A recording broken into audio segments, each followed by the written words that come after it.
ওম ring ক্রিং ফট। করি নিজের ক্ষমতার ব্যবহার, আজ হবে চমৎকার। আগুনের মধ্যে জ্বলবে বরফ, তৈরি হবে বরফ অঙ্গার। আমাকে একটু খোলসা করে বলবেন, আপনার কথায় সেই সকাল থেকে নিজের পক্ষে 505 বালতি বরফ নিয়ে চলে এলাম। ভাবলাম আপনার বোধহয় গরম লাগছে, ঠান্ডা জল খাবেন। তা না করে আপনি এই বরফগুলো আগুনে ঢেলে নষ্ট করছেন কেন? বিমানি কোনো কাজই অকারণে করে না। আজ আমি এই বরফের ঠান্ডা আর আগুনের গরম দিয়ে এমন এক অস্ত্র বানাবো যা গিয়ে কৈলাসপুরের বর্তমানের আবহাওয়াকে একেবারে শেষ করে দেবে, আর সেখানকার মানুষদের বসবাস করার অনুপযোগী করে তুলবে। আমার এই হাতিয়ারের তৈরি করা আবহাওয়ায় কৈলাসপুরের মানুষ না পারবে ঠান্ডার হাত থেকে বাঁচতে, আর না পারবে গরমের হাত থেকে নিজেদের রক্ষা করতে। এই সবই আপনার মনের ভুল ধারণা প্রভু। এতদিন ধরে কত হাতিয়ারই তো পাঠালেন, তাদের দিয়ে কোনো রাজকার্যটা আপনার সিদ্ধ হলো না বলুন? একে পাঠাবেন, এও সেই ভোলার হাতে মার খেয়ে ভোঁতা হয়ে ফিরে আসবে। আচ্ছা, বারবার আপনার একইভাবে অপমানিত হতে ভালো লাগে? চুপ অপদার্থ! ভোলা এতদিন কেবল একটি সংকটের হাত থেকে কৈলাসপুরকে বাঁচিয়েছে, কিন্তু এরপর যখন একসঙ্গে দুটো সংকট কৈলাসপুরের ওপরে বিপদের ঘন্টা বাজাবে, তখন একা ভোলা কার থেকে বাঁচাবে ওই কৈলাসপুরকে? রিং ফট।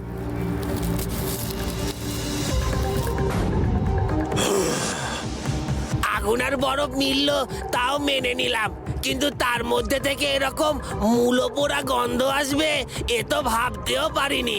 গুরুদেব, আপনি ঠিক কি করতে চাইছেন বলুন তো? ওরে বাপরে, কি পচা দুর্গন্ধ! আবার তুই মুখ খুলেছিস আহম্মক! নিজে কাঁচা বাসি মাংস খাস, তার বেলা তোর গন্ধ লাগে না তাই না? যত গন্ধ লাগছে আমার কাজের সময়। চুপচাপ মুখ বন্ধ করে এখানে দাঁড়িয়ে থাক আর দেখতে থাক আমি কি কি করি। গুরুদেব, এতক্ষণ গন্ধ ছিল মেনে নিচ্ছিলাম, কিন্তু এই কাশি যে আর নেওয়া যাচ্ছে না। এবার তো মনে হচ্ছে কাশতে কাশতে আমার গলার শিরা উপশিরাগুলো পর্যন্ত বেরিয়ে আসবে। দয়া করুন গুরুদেব।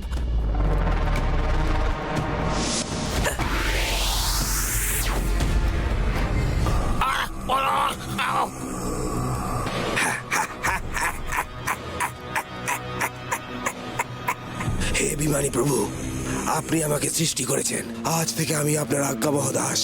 বলুন প্রভু, কি হুকুম আছে আমার জন্য?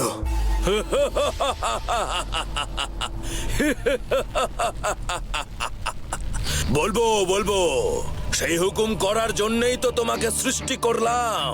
কিন্তু হে বরফ অঙ্গার, আগে একবার দেখি তুমি আদেও আমার হুকুম পালন করার মতো যোগ্য কিনা।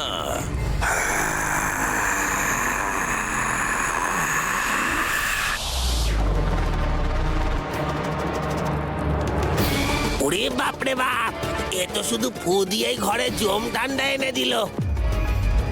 প্রভু, এবার একে পরিস্থিতি বদলাতে বলুন, নইলে যে ঠান্ডায় আমায় কেঁপে মরে যেতে হবে। দাঁড়া দাঁড়া, সেই কাজও বরফ অঙ্গার নিশ্চয়ই করবে।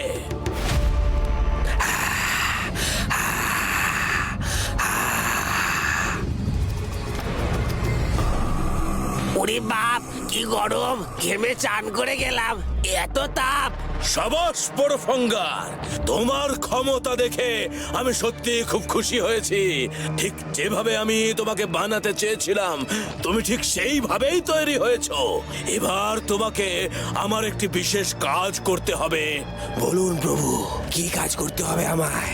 আমি নিমেষের মধ্যে যে কোনো স্থান ঠান্ডা ও গরমে পরিণত করতে পারি। মানুষজনের বেঁচে থাকা দুর্বিষহ করে তুলতে পারি। মানুষ না পারবে ঠান্ডার হাত থেকে মুক্তি পেতে, না না পারবে আমার ছাড়া আগুনের উত্তাপ থেকে নিজেকে বাঁচাতে।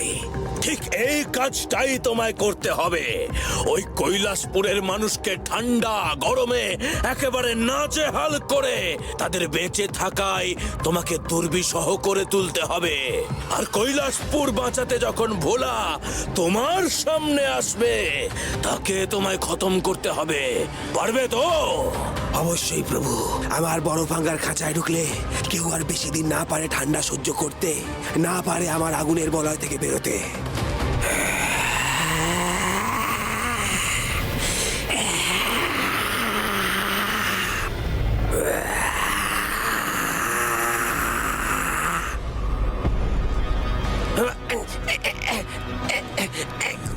গুরুদেব, এটা কি হলো? আমাকে এই বরফের গোলায় ঢুকিয়ে দেওয়ার কারণ কি? ও, এর ভেতরে কি ঠান্ডা? কি রে, আমি তো এর মধ্যে নড়তে চড়তেও পারছি না। একে বরফ, ওদিকে আগুন, আমি এখান থেকে বেরোবো কি করে? গুরুদেব, দয়া করে আমাকে এখান থেকে বের করতে বলুন না। এখন কেন? খুব তো বলছিলি আমার অস্ত্রের জোর নেই, ভোলার সামনে পড়লেই নাকি ভোঁতা হয়ে যাবে। এবার দেখি তুই কি করে বাঁচিস। বাঁচান গুরুদেব, ভুল হয়ে গেছে, আমাকে বাঁচান। সাবাস! এবার ওকে বার করে দাও বরফঙ্গার। তোমার শক্তি অতুলনীয়। আমার বিশ্বাস ওই ভোলাকে তুমি পারবে জব্দ করতে। এবার মামিককে বের করে দাও। ও বাপরে! আমি এমন অনেক কিছুই করতে পারি যা তোমার ধারণার বাইরে। আমি যেমন তোমাকে বের করে দিতে পারলাম, তেমনি প্রভুর আদেশে তোমাকে হজম করেও দিতে পারতাম। না না, তার দরকার নেই। শেষে এক দৈত্যের হাতে এক খোকস খামোকা মরে গেল বলে খবরের কাগজে বেরোলে আমার মান সম্মান একেবারে ধুলোয় মিশে যাবে। যাও বরফঙ্গার, এবার তুমি তোমার নিজের কাজে যাও। মনে রেখো, ওই কৈলাসপুর সহ ভোলাকে শেষ না করা পর্যন্ত তুমি ফিরে আসবে না। আর একটা কথা মনে রেখো, তোমার বুকে জ্বলতে থাকা ওই পাথর যেন কেউ ছুঁতে না পারে। ওই পাথর যতক্ষণ তোমার শরীরের সঙ্গে স্পর্শ করে আছে, ততক্ষণ তোমাকে কেউ ধ্বংস করতে পারবে না, কেউ না। যথা আজ্ঞা প্রভু। এই পাথর ছোড়া তো দূরে থাক, কেউ আমার শরীর থেকে বাইরে থাকা শীতলতা ও আগুনের তেজের কারণে কেউ আমার কাছে ঘেঁষতেও পর্যন্ত পারবে না। আমার সৃষ্টি করা এই দৈত্য এবার তোর কৈলাসপুর আর তোকে একেবারে শেষ করে দেবে ভোলা। এতদিন তুই আমার যা শক্তি দেখেছিস তা কেবল নমুনা দেখেছিস। এবার তুই বুঝবি আমার শক্তির ক্ষমতা কত। তুই বা তোর ভোলানাথ এবার শেষ হবে আমার এই শক্তির আক্রমণে।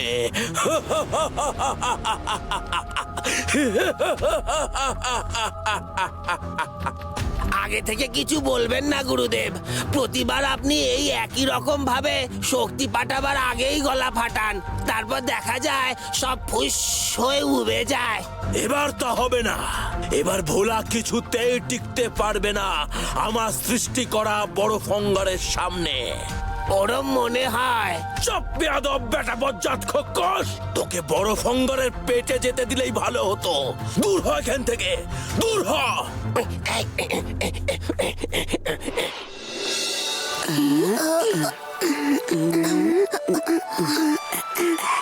শিবু দাদা, এই কলসিটা করে একটু জল এনে গাছটায় দাও তো।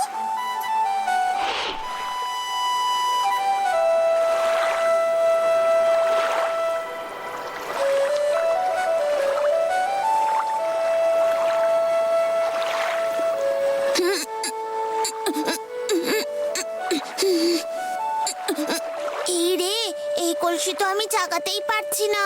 কিন্তু এখন যদি ওরা জানে যে এই কলসির ভারও আমি বইতে পারছি না, তখন ওরা আমাকে নিয়ে হাসাহাসি করবে।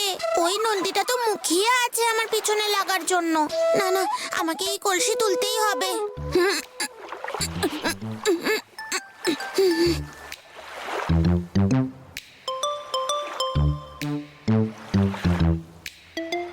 এ কি রে শিবু, তুই টলছিস কেন?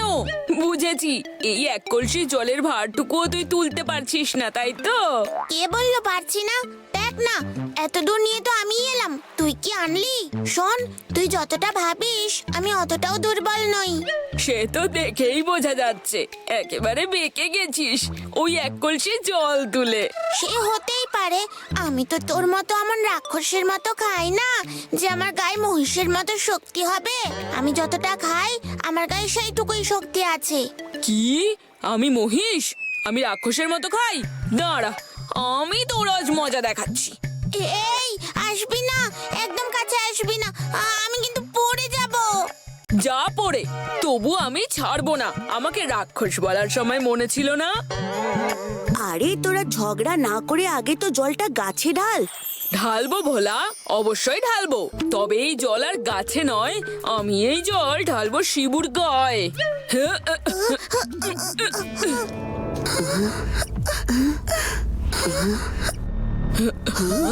ভাই ভোলা, কার্তিক মাসে ঠান্ডা পড়ে জানতাম, কিন্তু এত?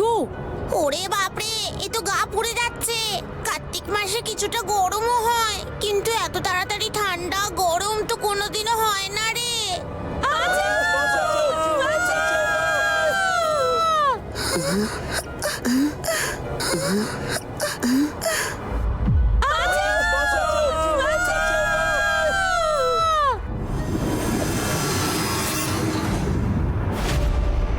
এ কি, ওদিকে সবাই চিৎকার করছে বলে মনে হচ্ছে না?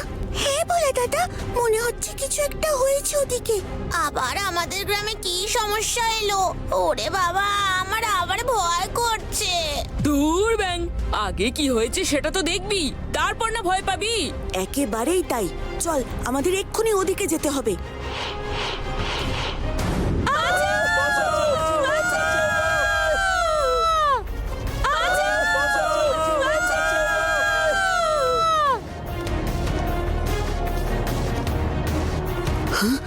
হে কি, এরকম চারিদিকে আগুন লাগলো কি করে?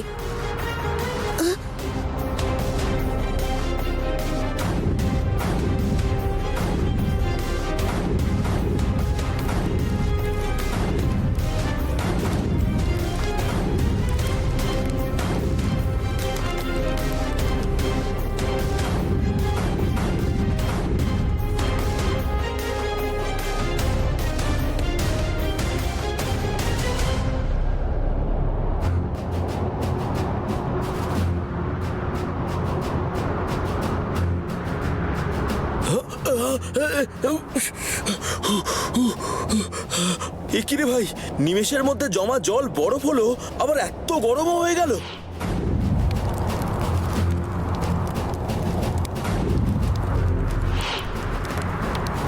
এ আবার নতুন কি সংকট এলো আমাদের গ্রামে? এইভাবে চোখের পলকে আবহাওয়া ঠান্ডা গরম হয়ে যাচ্ছেই বা কি করে?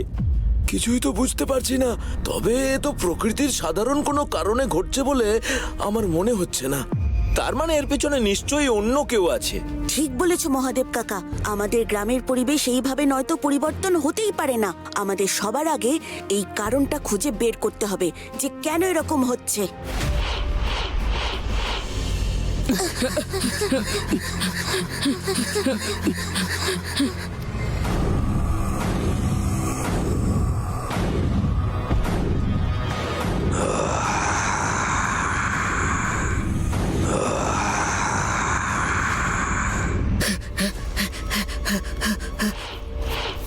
ওরে বাবা, ভোলা, এ কে রে? একই অঙ্গে দুটো মাথা যে। তার মানে এর থেকেই আমাদের গ্রামের এই অবস্থা। কিন্তু এ এখানে এলো কি করে? এ নিশ্চয়ই ওই ভীমানির কাজ। ও আবার কৈলাসপুরকে ধ্বংস করতে এই দৈত্যকে পাঠিয়েছে। কিন্তু না, কৈলাসপুরের কোনো ক্ষতি আমি হতে দেব না। আমি থাকতে এই রাজ্যের কোনো মানুষের কোনো ক্ষতি হবে না।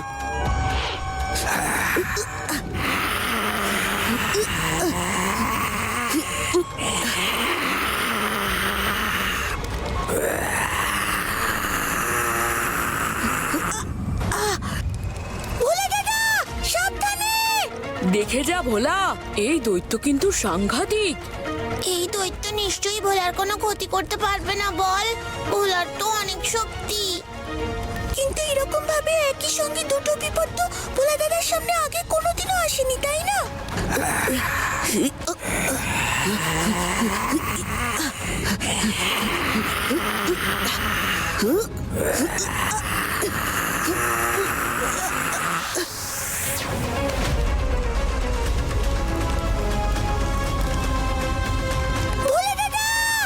এ কি হলো? এই দৈত্য যে ভোলাকেও বন্দি করে নিল। এখন কি হবে? আমাদের কারোরই তো ওই দৈত্যর সঙ্গে লড়াই করার বা ভোলাকে ছাড়াবার মতো ক্ষমতা নেই। তাহলে আমি তো এখান থেকে কিছুতেই বেরোতে পারছি না। তাহলে এবার আমি কি করব? এই জায়গাটা এত ছোট যে আমি যে ডুগডুগিটা বার করব তাও পারছি না। তাহলে এবার আমি নিজেকে এই বাবল থেকে বার করব কি করে? পারবি না ভোলা। আমার এই বলয় থেকে আজ পর্যন্ত কেউ বেরোতে পারিনি, তুইও পারবি না। এবার আমি তোকে জ্যান্ত গিলে খাবো। একমাত্র তবেই আমি আমার গুরুর আদেশ পালন করতে সক্ষম হব।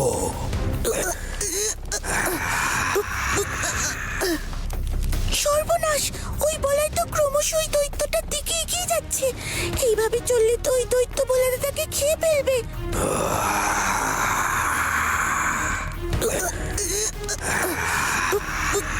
কিন্তু আমরা কি করব বকুল? আমাদের তো ওই বলয় আটকানো উচিত। কিন্তু কিভাবে?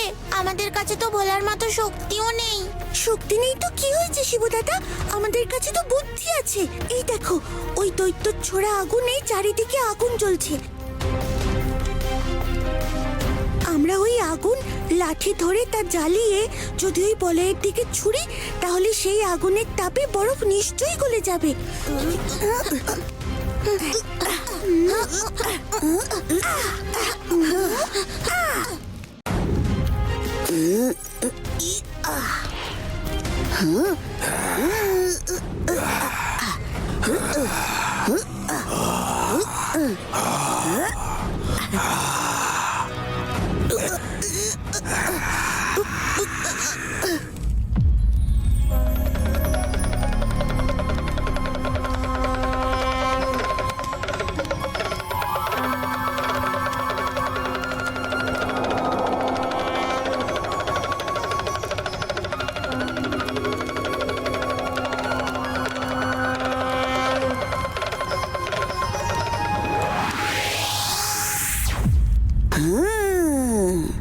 এই যে বড় ভঙ্গার, তোমার খেলা এবার শেষ।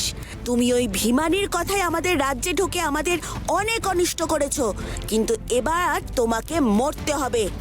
আমি থাকতে আমার রাজ্যের কোনো ক্ষতি আমি তোমাকে করতে দেব না।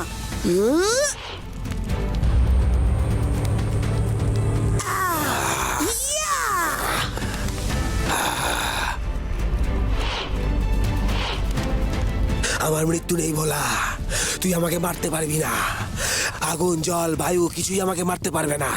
কিচ্ছু না, আমি অমর।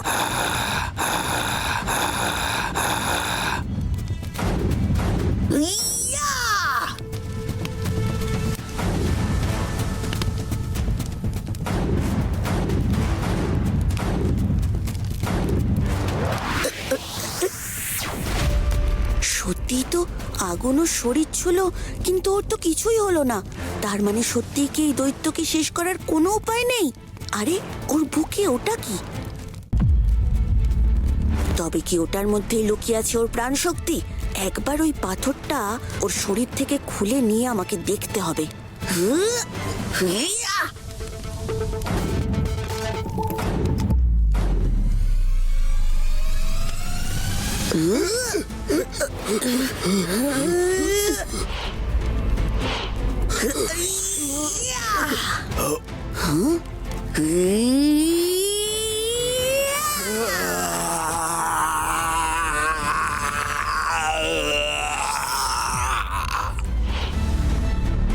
যে যে আমার রাজ্যের দিকে খারাপ নজরে তাকাবে, এই কৈলাসপুরে বাস করা মানুষের ক্ষতি করতে চাইবে, কৈলাসপুরকে ধ্বংস করতে চাইবে, তাদের সবাইকে সবাইকে এইভাবেই মরতে হবে। এ আমার প্রতিজ্ঞা, ভোলার প্রতিজ্ঞা। জয় ভোলেনাথ।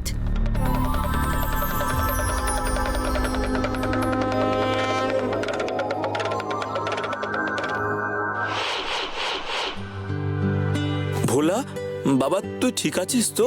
হ্যাঁ মহাদেব কাকা, তুমি একদম চিন্তা করো না, আমি একেবারে ঠিক আছি। ও যখন তোকে ওই বলয়ে আটকে ফেলেছিল আমার তো খুব ভয় লাগছিল। তারপর ভাগ্যিস বকুল আমাদের ওই ডালে আগুন লাগিয়ে ছোড়ার বুদ্ধিটা দিল। ওই কারণেই তো আমি বরফ থেকে বেরিয়ে আসতে পারলাম রে শিবু। তোরা যখন আমার সঙ্গে আছিস তখন আর ভয় কিসের? সত্যি ভোলা, তুই আবারও প্রমাণ করলি তুই সত্যি আমাদের এই রাজ্যের রক্ষাকর্তা। তুই ছিলিস বলেই তো ওই বরফঙ্গারকে শেষ করতে পারলি, নইলে আমাদের পক্ষে তো একেবারেই অসাধ্য ছিল। এই জন্যই তো বলে সহদেব কাকা, ভোলা থাকে যেখানে অসাধ্য সাধন হয় সেখানে।